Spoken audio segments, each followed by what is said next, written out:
إذا لم أستطع التحكم بالمستقبل، سأجرب الماضي. هل يمكن أن يكون إيلون ماسك مسافراً عبر الزمن؟ للوهلة الأولى تبدو الفكرة سخيفة، أليس كذلك؟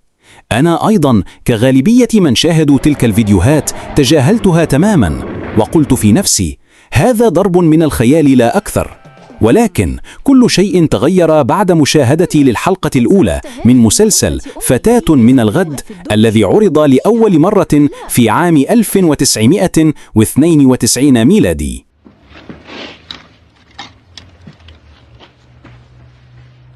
أتمنى لو كان هناك شيء ما في هذا المسلسل، شيء غريب لم أستطع تجاهله. إنه ليس هنا.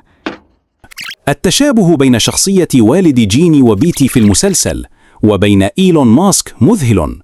في البداية قلت: ربما مجرد مصادفة، فالتشابه بين الناس أمر وارد. ولكن المفاجأة الكبرى جاءت في الحلقة الثانية، واو! عندما تم ذكر كوكب إكس في المسلسل. نعم، إكس. شاهد واستمع جيدا.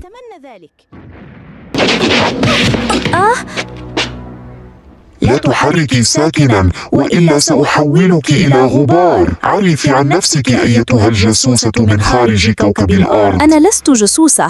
لا تكذبي علي. أعلم أنك في مهمة لصالح وحوش كوكب إكس. أنا الكابتن زيرو، زعيم دورية مراقبة الفضاء.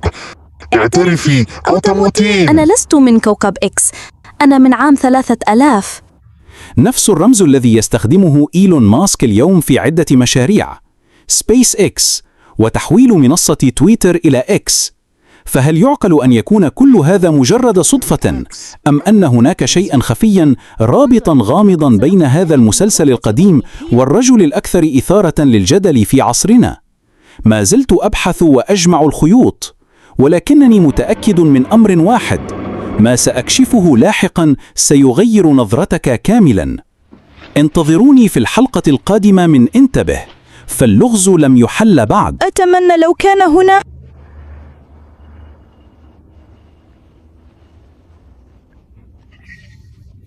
إنه ليس هنا.